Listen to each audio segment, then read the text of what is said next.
Pardon me. I beg your pardon. Where's the boss? I've got to tell him something. Beats me, sister. Oh, Mr. Murray, there's some people here to see you. Oh, hello, folks. Will you take a seat? I'll be right with you. Oh, George. Yeah. Will you bring over those two temperamental actors? I want them to meet their public.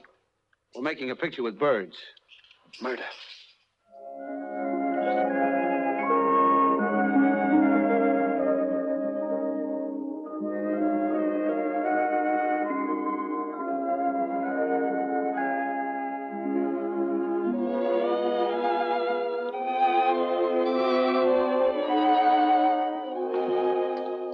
Here they are, Mr. Murray.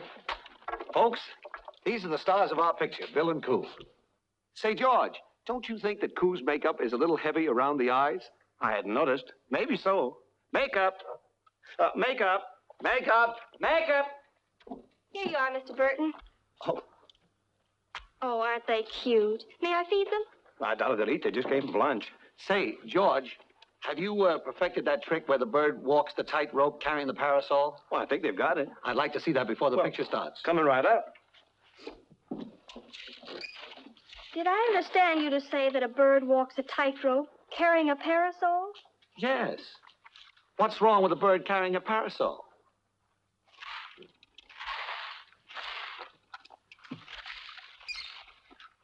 All right, Mr. Murray. The difficult part of this trick, in fact, almost any trick with a bird, is get them in position to do it. Because, believe it or not, even in their training, I never touch these little birds with my hands at any time.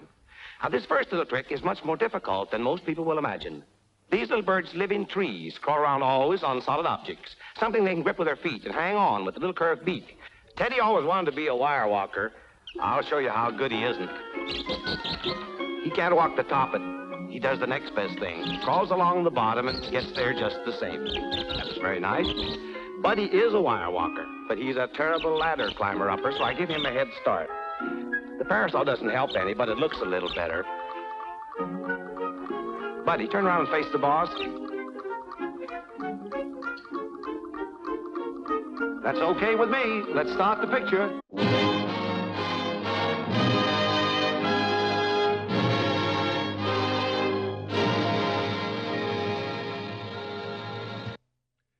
Academy Awards are Hollywood's most cherished possessions. They're won every year by the best actor, actress, writers, directors, technical men and women, and of course, the best pictures of the year. So when two little lovebirds, one from South America and the other from India, get recognition from the Academy of Motion Picture Arts and Sciences, incidentally, the first and only time in their history, I feel you're entitled to a little explanation.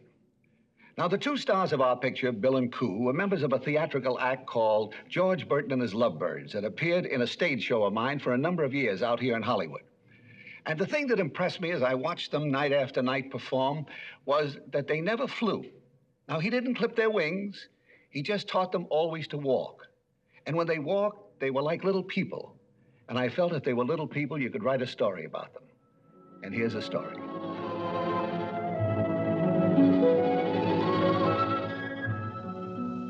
This is Chirpendale, a rustic little village nestled in the hills of a rolling countryside. Oh, don't bother to look it up in your atlas. You won't find it there. It's just one of those little out-of-the-way places we city folks seldom bother to drop in on. And it's a shame, too. There are so many interesting things to see in this world if we'd only look for them. The inhabitants of Chirpendale are pretty much the same as those of other small communities. They have their busy streets, their stores and shops bustling with workaday business.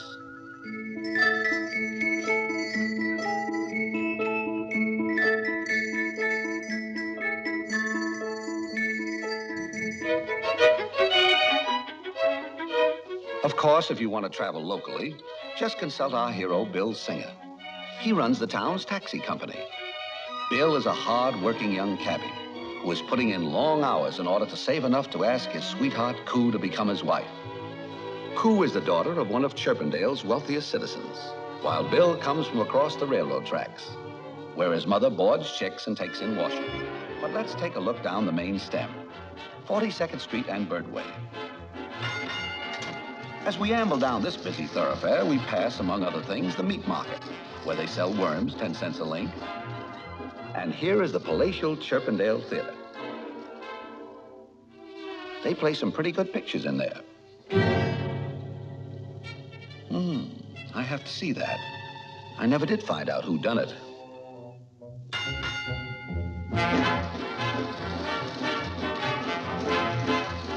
Down at the end of the street is Chirpendale's main hotel, the Renrest.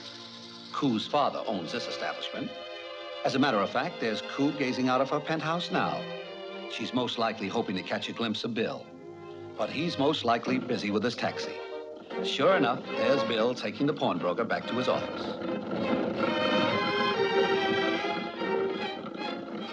Up at the end of the street is a village church, the Wee Kirk of the Feather. This is where the lovebirds are married. And this is where the matches are made. For every love match she makes, she puts one in the fence. Beatrice is a pretty swell old gal. She takes care of everybody's troubles in town, including this young man. That's Johnny Loon. Folks call him the village idiot. There's his favorite actor. Johnny is peculiar, but Beatrice says there's nothing wrong with him except that he came out of a cracked egg. Toward the outskirts of town, we see the village school. Here is where the younger generation start their education as soon as they get their pin feathers. Their teacher is Professor Plato Spoonbill. He teaches that the world is shaped like an egg. Say, there goes the recess bell.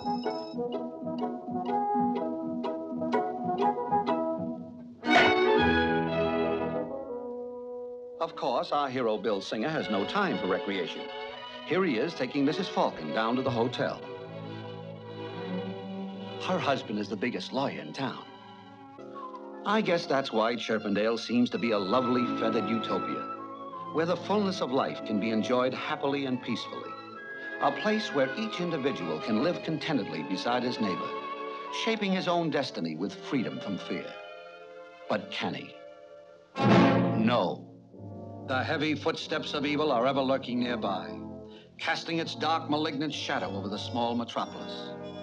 This sinister enemy, who has violated every law of decency, strikes terror into the gentle inhabitants of Chirpendale, and his name is only spoken in fearsome whispers. He is called the Black Menace.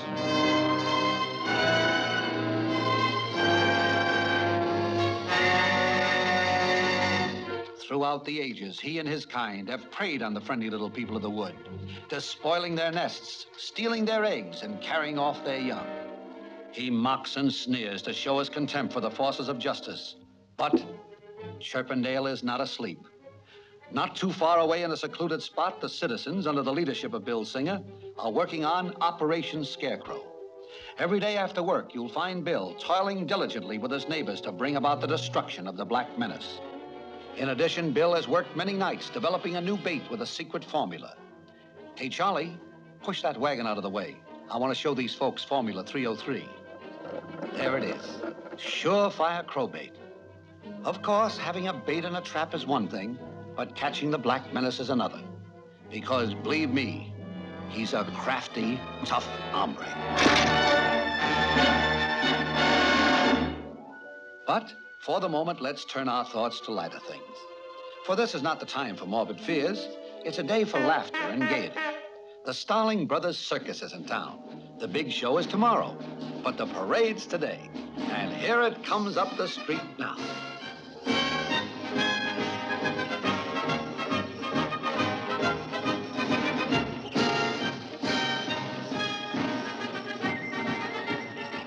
Oh, what a wonderful parade. Look, baby possums.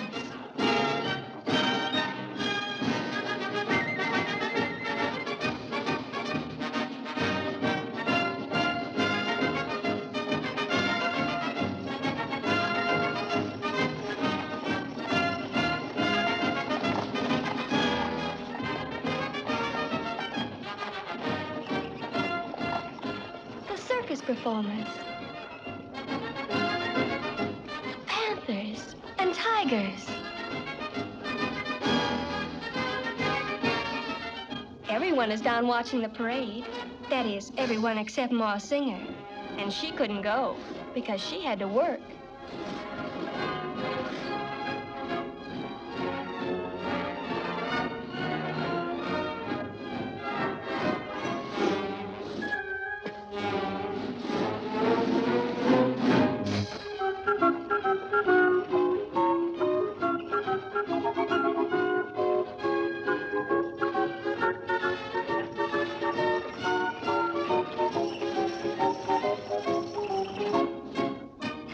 Christmas is early this year. And so is Thanksgiving. Oh, no. Not Ben-Hur.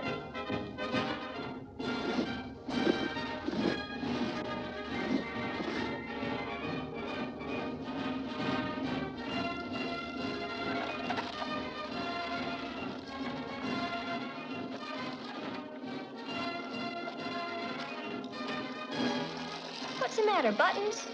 Break 'em. That's the way the laundry does.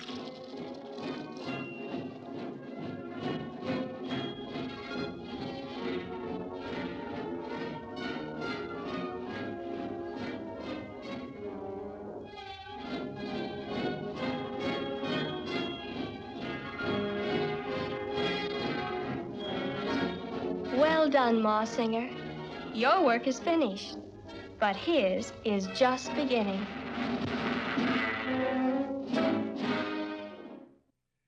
Well, it looks like all the inhabitants of Chirpendale are safely tucked away for the night. But remember what the man said. The heavy footsteps of evil are ever lurking nearby, casting its dark, malignant shadow over this small metropolis. Say, that sounds like soap opera stuff, doesn't it? One of the things I always love to hear are the announcers on those shows. They're so dramatic, you know? Can't you just hear one of those fellas if he were announcing this picture? He'd probably pick up a script and he'd say, "And now, folks, that warm and wonderful time is here. Time for a brief pause in the morning's toil. Time to bring you the program that asks the question, can a poor boy from the wrong side of the tracks whose mother takes in washing find happiness with a girl whose father owns the biggest hotel in town? For the answer to all these questions, stay tuned to this station and we'll find out right after this word."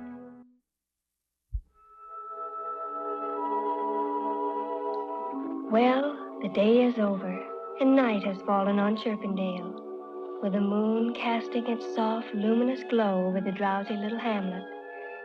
Most of the little guys and gals have gone to bed to rest up for the big day at the circus tomorrow. But a few linger on, like these two sweethearts, Bill and Coo. These two kids really have it bad, and it's so natural. For in Chirpendale, love, happiness, and contentment blend together in harmony, like the soft chord of a great composer's masterpiece. Come a little tune like lovebirds do.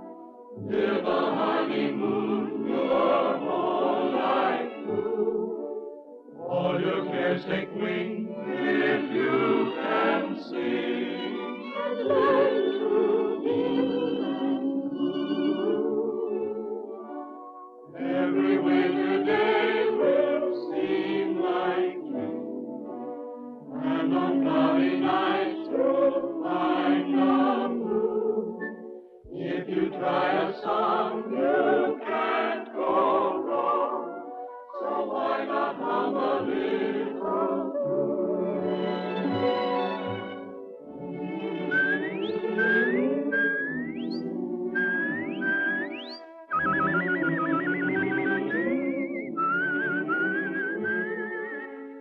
all your cares take wing if you can sing. Good night, Bill. So why not hum a little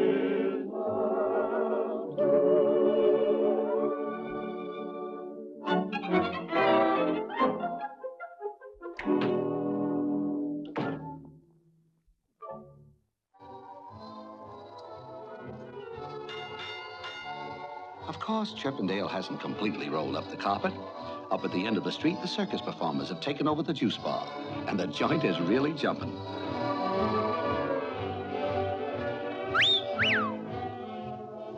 There's one in every town.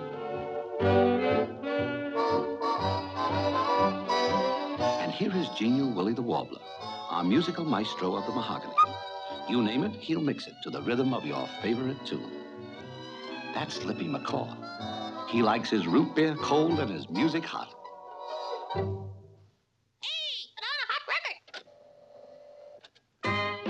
When every birdie I meet is singing tweet, tweet, tweet, tweet, it makes me feel I want to tweet, tweet, tweet it too. When I go walking in spring and hear those love birdies sing, then I am sure I need a tweet, tweet, tweet it too. Outside my window there's a birdie on a limb, and when I see his lady cuddle up to him, I get so lonesome and blue, I feel like crying boo-hoo. because I feel I want to tweet, tweet, tweet it too. All the birdies I meet singing tweet, tweet, tweet. Chirp, chirp, chirp, critter, tweet, tweet. Walk in the spring and I hear the birds singing tweet, tweet, tweet. I got a tweet, tweet, too. There's a birdie sitting high on a limb. He's got a lady cuddling him. 'Cause I feel I want to tweet, tweet, tweet, too.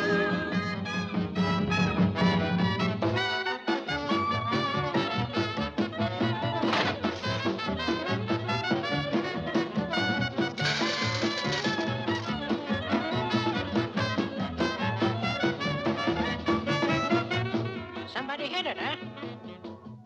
Yes, fortune seems to be smiling on Chirpendale tonight as the last of its weary citizens prepare to call it a day.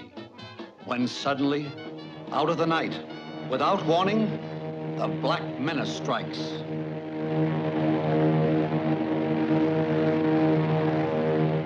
Cold terror grips the populace as it searches the sky with fearsome eyes. The civilian patrol is on the alert and rushes to his post to spread the alarm. The heavy drone of dark wings drowns out the lighter tunes of gaiety as the macabre shadow of the Black Menace dances over the main street of Chirpendale. One by one, the lights go out. In the darkness, the panic-stricken figures seek shelter from the awesome terror overhead. Theatergoers who but a few moments before were enjoying their favorite entertainment rush from the building hurriedly but orderly into their underground places of protection. As the last one leaves, the lights go out, each taking his turn as they go into the dugout, and thankful that they had made preparation for such a night as this. Huddled in the dark underground, wondering what will happen to them, and wondering if their loved ones are in danger. Will they be safe from this death in the sky? The warden makes a dash for the dugout to calm the fears of those under his protection. Well, this is it. The two night watchers keeping their lonely vigil give a final shriek of warning.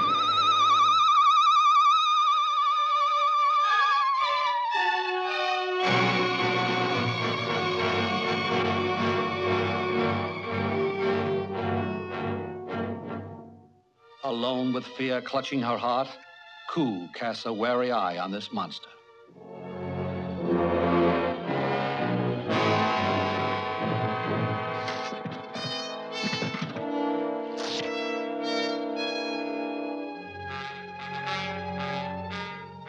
As his eyes scan the words on the trapdoor, other eyes scan the Black Menace. In the shelter, the townspeople huddle mutely with blanched faces and taut muscles.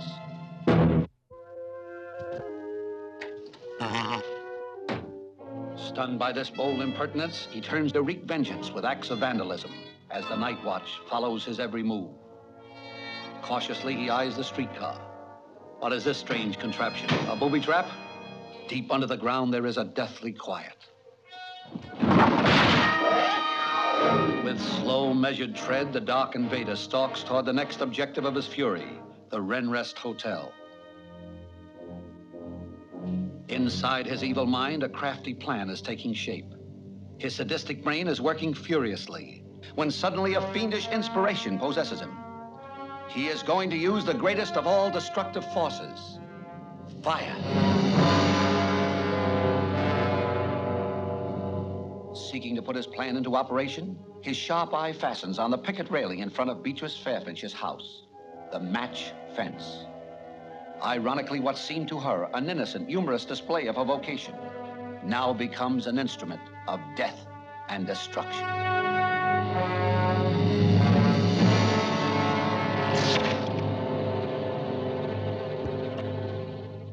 Having the match in his possession, he dashes for the hotel.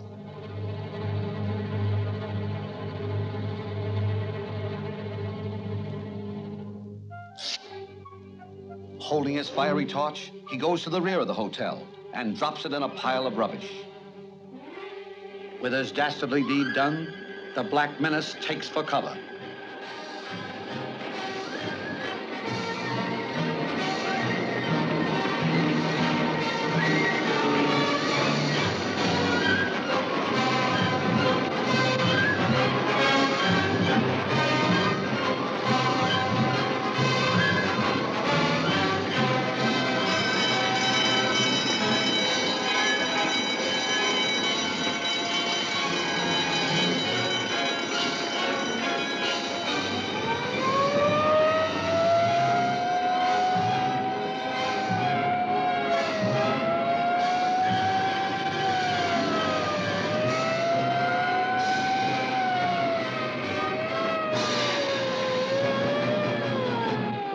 To arrive at the scene is the hook and ladder. But this is a 3-alarm fire, and all volunteer firemen are called to duty. Awakened from his sleep, Bill Singer dresses quickly and rushes out into the night, makes his way to the firehouse, just as the fire chief slides down the pole and takes his place on the pumper.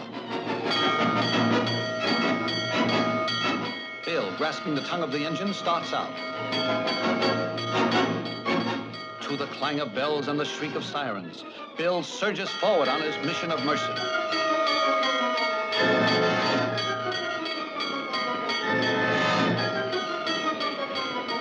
The hotel is now a burning inferno, but our hero grabs the hose and rushes in.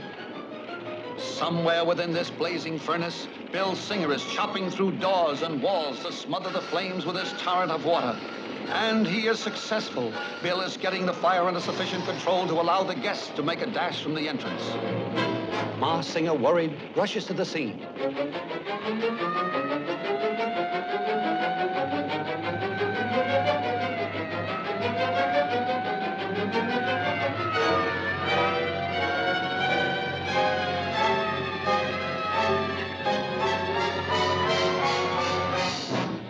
Bill Singer, of course, is the last to leave the building, convinced that all are safe.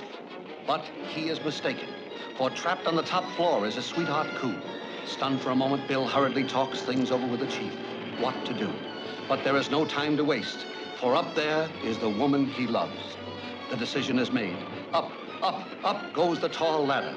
Koo looks hopefully through her window, fully confident that her man will not fail her. As the ladder reaches the edge of the roof, Bill starts his perilous climb. The crowd below watches breathlessly. Step by step, Bill climbs up, up, up, and up to the woman he loves.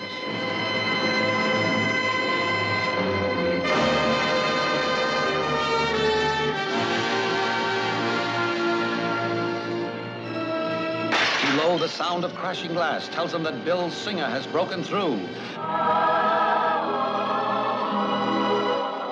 Ma Singer is thrilled and happy at her brave son's daring rescue, but not so with the Black Menace. He glares with hatred at his nemesis with the checked tie. Our hero and his loved ones are congratulated that all have come through safely without loss of life. But there is no happiness in the heart of the Black Menace. All right, Mr. Checked Tie. Tonight you have foiled me. I will go. But I shall return.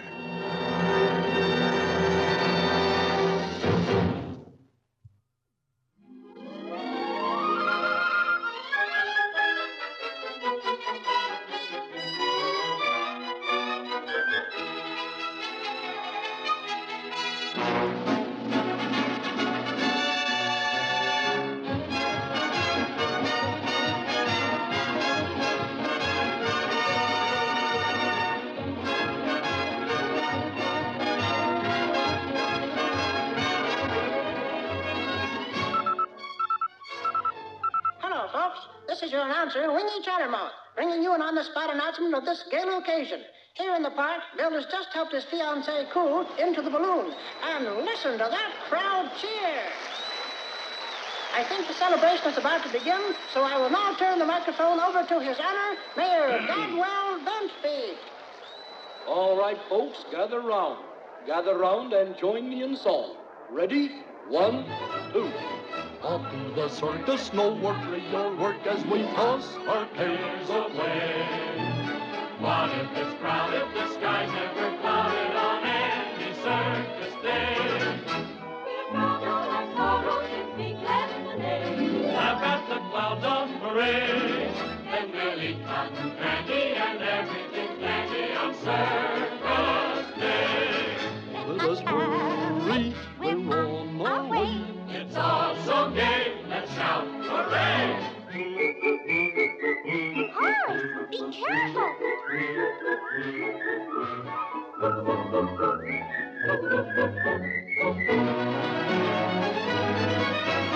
Off to the circus, no worry or work as we toss our cares away. What if it's crowded, the sky's never clouded on any circus day?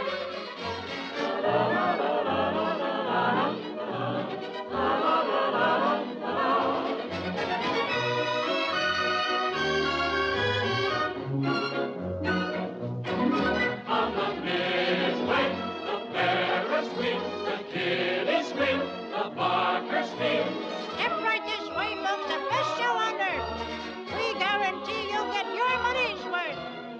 Colossal! Sensational! Man-eating tigers and freaks, panthers gargantuous, chipmunks and bears, birds that blow bugles and monkeys in pairs. Fill up on yummies. Get pains in your tummy. On circus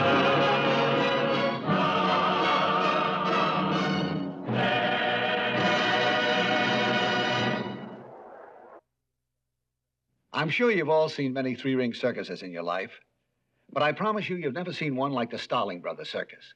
So before we get our candy and popcorn and join Bill and Coo and their friends under the big top, I'd like to tell you something about the performance you're going to see. Now, it's not unusual in a regular circus to see an acrobat do a somersault or a bareback rider on a horse. But when the bareback rider is on a little guinea pig and all of the acrobats stand 2 inches in height, weigh less than half an ounce, and have only a teaspoonful of blood in them, you'll suddenly realize that you're witnessing some of the most fantastic things ever captured on film. Now, think for a moment. Can you, in your wildest imagination, visualize 300 little birds walking down a midway, entering the big top, taking their seats in the grandstand, and turning around and watching a three-ring circus? Well, that's exactly what you're going to see right now. Hey, it sounds like the big show is ready to start. We'd better be getting into the main tent.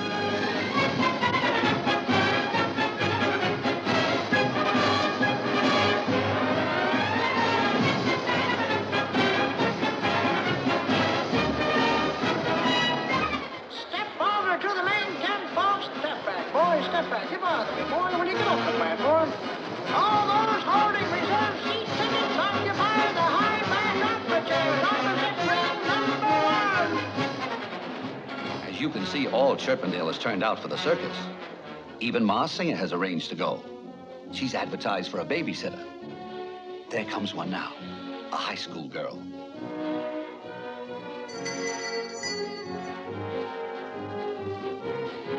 Well, come on, start sitting.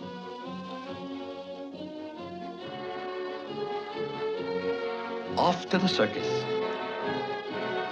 So excited she forgot to take her apron off. The audience are all in their seats.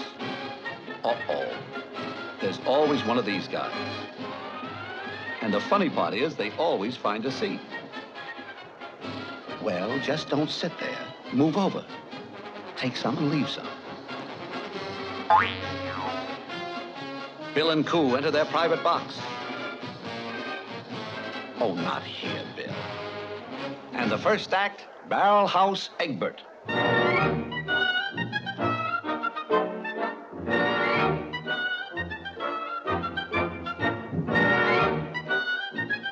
Hurry up, Ma.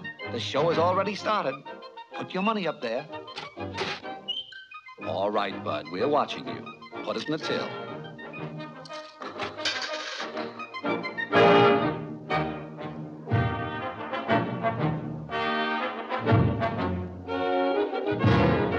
Hey, there's one more. Go ahead and do the last one. Thank you.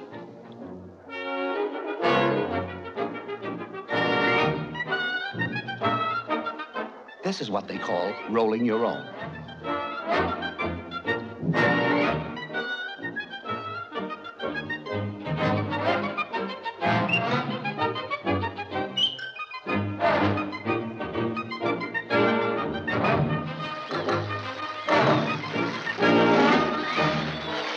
And there's Ma Singer, having the time of her life. And now the three-ring circus has started. In the middle ring is the weightlifter. In the number 2 ring, the bareback rider. Fine place to take a bath. Oh, well, the manager told him to clean up his act. And in the 3rd ring, a few stunts on the horizontal bar.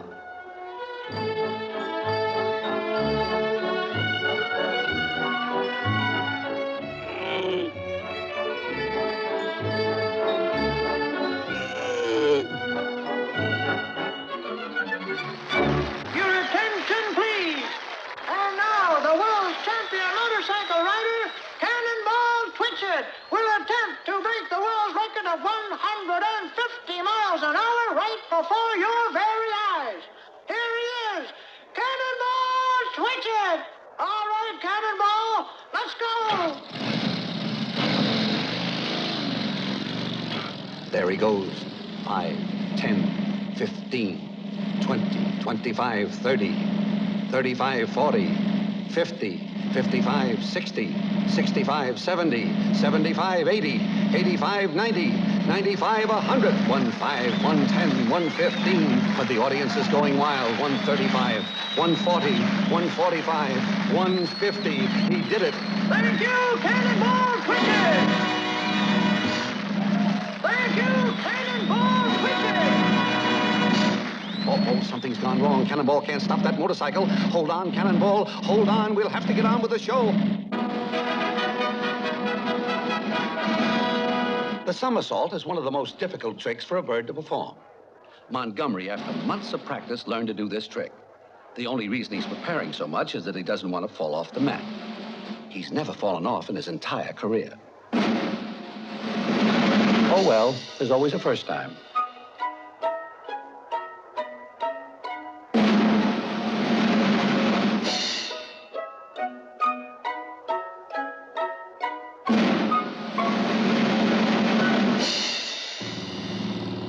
He's even got the cat doing it. Next act, drop along and featherby. Acrobats. This is Drop Along, showing how to do a flip from the horizontal bar. He's doing this as a warm-up for his partner. And this is Featherby, star of the team.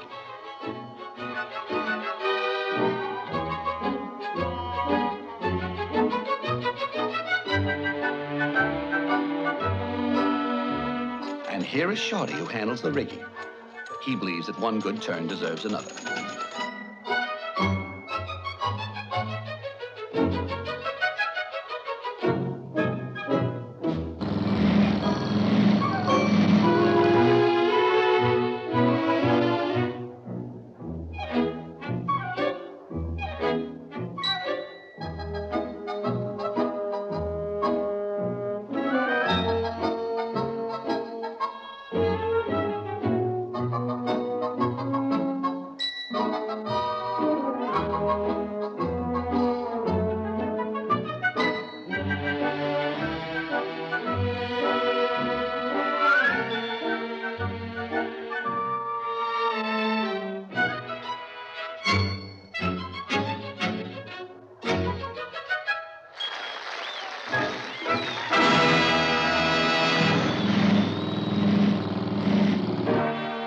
And now our prima donna, Tilly Titwillow, on the Roman rings. The young lady enters the center ring and climbs hand over hand up the rope.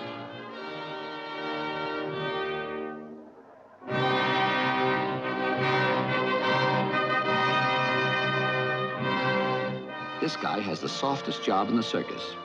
He got it by pulling a few strings.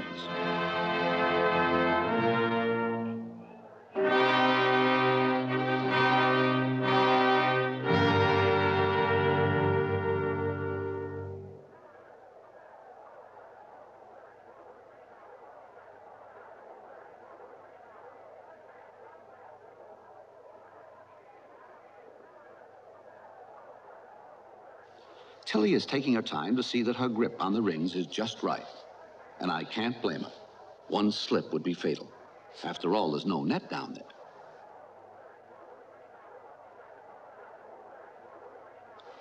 Uh-oh, she's still having trouble with that right ring. Here we go.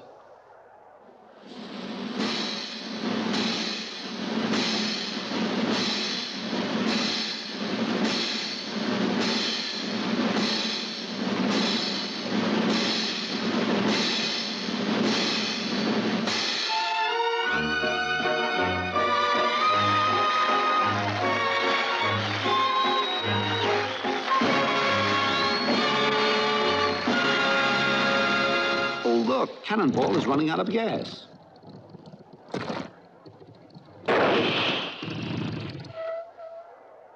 I'll bet Cannonball is plenty dizzy after that ride.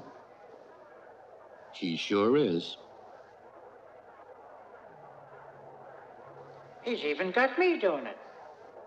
And now the sensational Iron Jaw!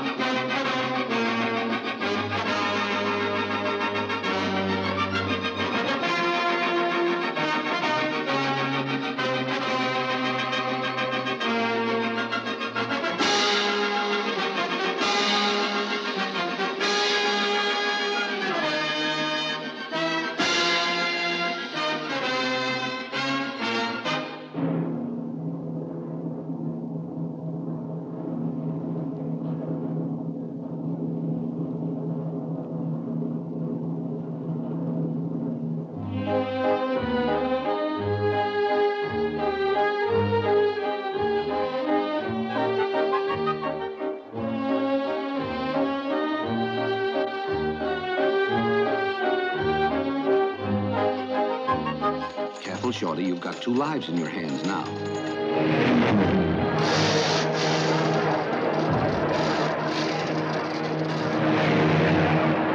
Attention, everyone! Attention! Please keep your seats. Everyone, please remain in your seats. It's probably just the carrier pigeon coming in with the mail. Someone turn down those house lights and we'll go on with the show. I tell you, there is nothing to worry about. Maybe not, but I think we'd better take a look around town. Yes, there is something to worry about. With the entire population of Chirpendale gathered under that big tent and in danger of being trapped, if only there was some way to warn them. But there's no one in town. I'm wrong. There's Johnny Loon. Now, if only his pixelated little mind can grasp the importance of this situation. And I think it has. Johnny, mounted on his faithful steed of knotty pine, gallops off to spread the alarm. But can he evade this monstrous enemy as he slowly treads the main street in search of his prey? Uh-oh. Taking no chances, Johnny races up the side street as the Black Menace turns and slowly retraces his steps to make sure he has overlooked nothing. Johnny, keeping close to the buildings, stealthily makes his way back and slips into the theater lobby just in the nick of time. As the big bully walks slowly by, Johnny shrinks back into the shadows. Don't move, Johnny. The slightest noise and you'll be a dead pigeon. Go ahead, Johnny. Go ahead. Make a dash for it. Who called this little fellow an idiot? Did he hear something? Don't let him catch you, Johnny. Spread the alarm.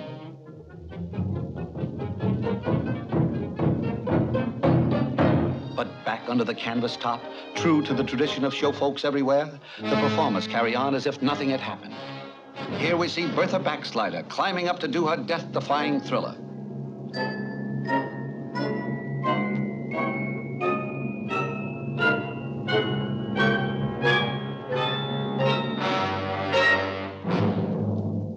All eyes are glued tensely on this daring young lady as she reaches for the hook and starts the slide for life.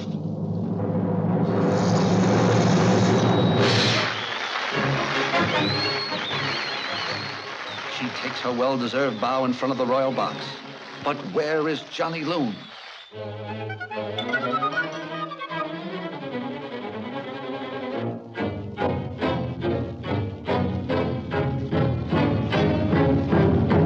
And still the performance goes on with Smokey Hazard, the Firebird.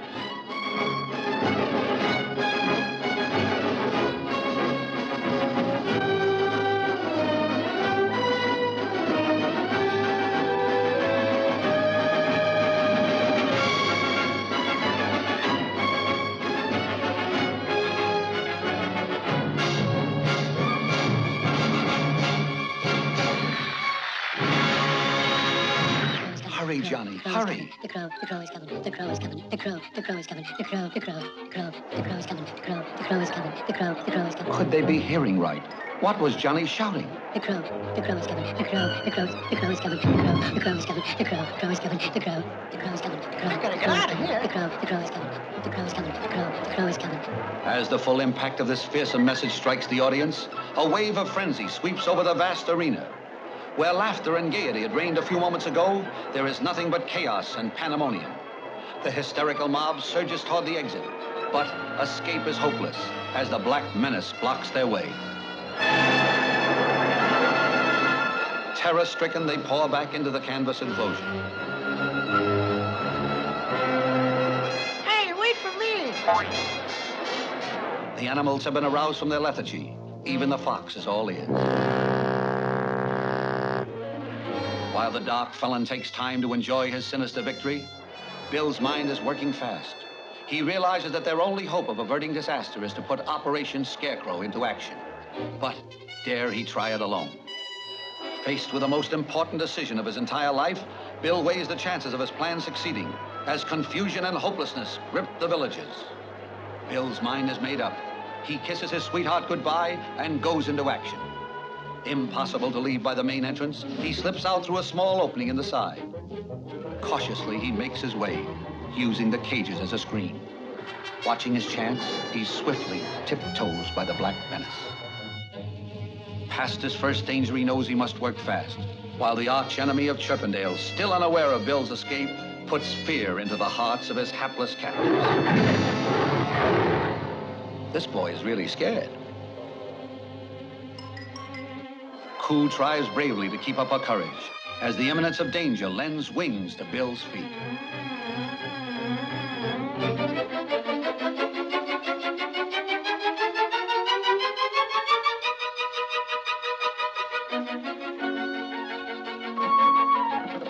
He'll need his taxi to speed up his plan, and secret formula 303. Time is the most important element, and he must make the most of it.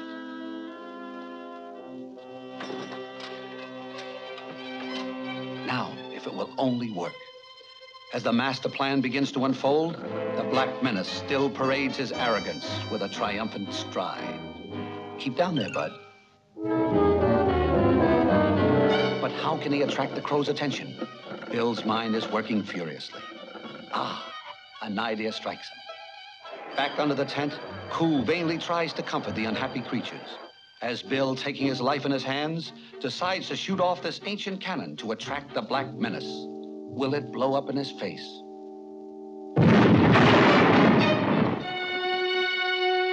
To make doubly sure, Bill reloads and fires it again.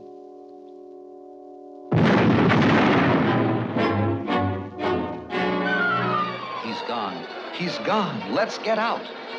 Inspired by the brave leadership of Bill Singer, the townspeople cast their fears aside and join in the chase. With the first step of his strategy accomplished, Bill starts back for his taxi as the Black Menace comes toward town. He's on his way toward Operation Scarecrow. What's he stopping for? Oh, he wants to be sure the crow sees him. Look out, Bill. Look out, he's coming.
With the speed of light, Bill opens the bag of bait and climbs out through the rear. The Black Menace comes to a halt. He spies the bait. But will this crafty demon fall for a trick like this? Bill, not daring to breathe, watches tensely, hoping against hope that after all their effort, this plan will not fail. Will the militia ever come?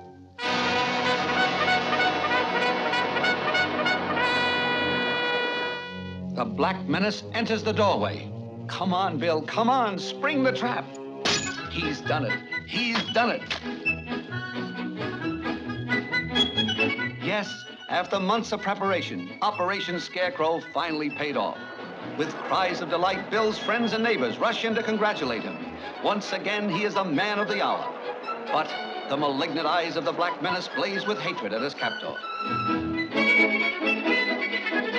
The villagers swarm up over the rustic Bastille, proud of their glorious victory, proving once again that no matter how small people are, they don't have to be bullied by anyone if they'll just stick together. Well, the circus is packing up and getting ready to move on, and the gaudy caravan is taking its cheer to other places.